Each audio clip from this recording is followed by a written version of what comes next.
అదే సిఐడి ఇప్పుడు సాక్ష్యాలు లేవంటుంది. అప్పుడున్న సాక్ష్యాలు ఇప్పుడు ఏమయ్యాయి? ఫైబర్ నెట్ నుంచి చంద్రబాబుకు రక్షణకు సిఐడి ప్లేట్ ఫిరాయింపు, ఛార్జ్షీట్ దాఖలైన తర్వాత క్లోజర్ రిపోర్టు, నిబంధనలను పక్కన పెట్టి దర్యాప్తు సంస్థ. ఈ అక్రమాలపై ఫిర్యాదు చేసింది గౌతమరెడ్డి. క్లోజర్ రిపోర్టు విషయంలో నోటీస్ ఇచ్చింది మరొకరికి. దొడ్డిదారిలో కేసు మూసివేతకు అప్పటి ఎండీని వాడుకున్న సిఐడి తీవ్రంగా వ్యతిరేకిస్తూ ప్రొటెస్ట్ పిటిషను దాఖలు చేసిన గౌతమరెడ్డి. ఇది చంద్రబాబు నాయుడు గారికి సంబంధించి ఫైబర్ నెట్ కేసు 300 కోట్ల పైచిలుకు కుంభకోణానికి సంబంధించి దాంట్లో అసలు బిడ్డు ఎవరైతే దాఖలు చేస్తారో ప్రాథమికంగా ప్రేమపైసి ఏంటంటే ఆ ఫైబర్ నెట్ కోసం కాంట్రాక్ట్ కోసం బిడ్ దాఖలు చేసిన కంపెనీలకు సంబంధించిన వాళ్ళు దాంట్లో స్క్రూటినీ కమిటీలో ఉండదు. ఆ స్క్రూటినీ కమిటీలో పెట్టారు వేమూరి హరికృష్ణ అని చెప్పి. ఇట్లాంటి వయలేషన్స్ ఉన్నాయి. దీంతోపాటు కొన్ని షెల్ కంపెనీలకు ఈ నిధులు బదిలీ అయినాయి. ఇదంతా పెద్ద కాన్స్పిరసీ ఉందని చెప్పి వాళ్ళు కేసు పెట్టారు గత ప్రభుత్వంలో ఉన్న సిఐడి. ఆ సిఐడి దేని బేస్ చేసుకొని పెట్టిందంటే అప్పుడు ఫైబర్ నెట్ దానికి చైర్మన్గా ఉన్న గౌతమరెడ్డి కంప్లైంట్ ఇచ్చినట. ఆ గౌతమరెడ్డి వచ్చి ఇప్పుడు క్లోజర్ రిపోర్టు క్లోజర్కి సహకరించాడు కాబట్టి ఆ గౌతమరెడ్డి చైర్మన్గా ఉండి ఎండీగా ఉన్న మధుసూదన్ రెడ్డి పెట్టుకొని ఇప్పుడు కేసును క్లోజ్ చేసే కార్యక్రమం చేశారు. ఇది కంప్లీట్గా ఇల్లీగల్. కోర్టును కూడా తప్పుదావ పట్టించారు. దానికి సంబంధించిన ఒక వార్తనిచ్చారు. ఇది రైట్ నిబంధనల ప్రకారం ఏదైనా కేసు మూసివేత కోసం చర్యలు చేపట్టాలంటే పోలీసులు ముందుగా ఫిర్యాదుదారుకి సమాచారం ఇవ్వాల్సి ఉంటుంది. ఫైబర్ నెట్ కేసులో సిఐడి అధికారులు ఇక్కడే మోసపూరితంగా వ్యవహరించారు. ఫైబర్ నెట్ అక్రమాలపై 2021లో అప్పటి AP fibre net limited chairman Gautam Reddy ఫిర్యాదు చేశారు. అయితే ఆయన పక్కన పెట్టి ఫిర్యాదుదారుగా ఫైబర్ నెట్ అప్పటి ఎండీ మధుసూదన్ రెడ్డి సిఐడి అధికారులు తెరపైకి తెచ్చారు. ఈ కేసులో చంద్రబాబు దాఖలు చేసిన ముందస్తు బెయిల్ పిటిషన్ కొట్టేస్తూ ఇచ్చిన తీర్పులో హైకోర్టు గౌతమరెడ్డి పేరునే ఫిర్యాదుదారుగా స్పష్టంగా పేర్కొనడం ఇక్కడ గమనార్హం.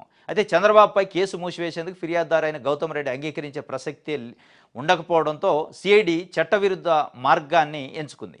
చంద్రబాబుపై ఫైబర్ నెట్ కుంభకోణం కేసును మూసివేసేందుకు ఫైబర్ నెట్ అప్పటి ఎండీ మధుసూదన్ రెడ్డి ఫిర్యాదుదారుగా కోర్టుకు తీసుకొచ్చి కేసు మూసివేతకు ఎలాంటి అభ్యంతరం లేదని చెప్పించింది.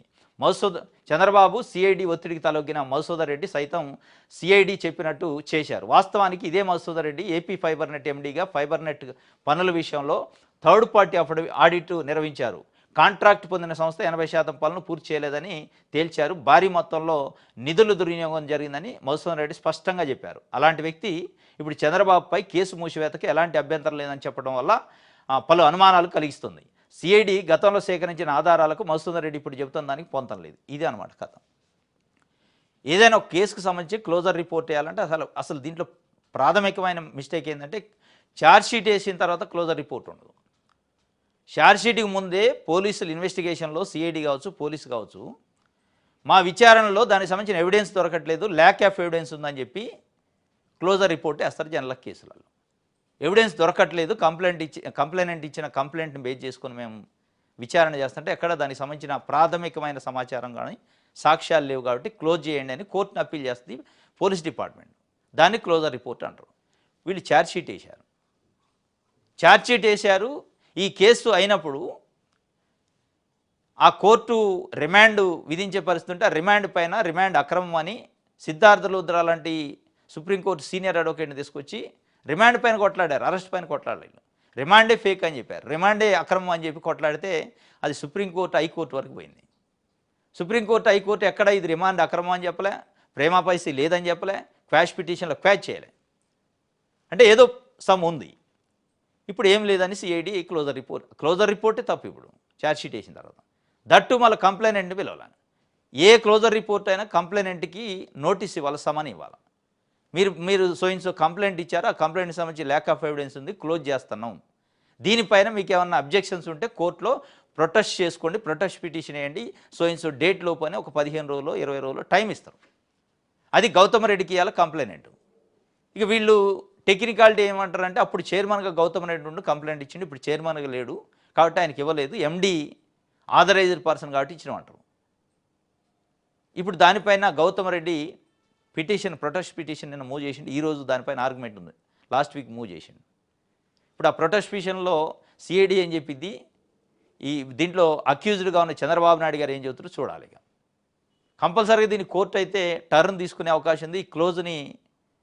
క్లోజ్ కాకపోవచ్చు. మళ్ళీ రీఓపెన్ చేసే అవకాశం ఉంది. ఈ క్లోజర్ పైన అవసరమైతే సుప్రీంకోర్టు, హైకోర్టులు కూడా వీళ్ళు పిటిషన్ వేస్తే కలుగజేసుకునే అవకాశం ఉంది. కంప్లీట్ వయలేషన్, ఇల్లీగల్ క్లోజర్ అన్నట్టు. ఇది ఈరోజు ఆ ప్రొటెస్ట్ పిటిషన్ సంబంధించి ఆర్గ్యుమెంట్స్ ఉన్నాయి కోర్టులో.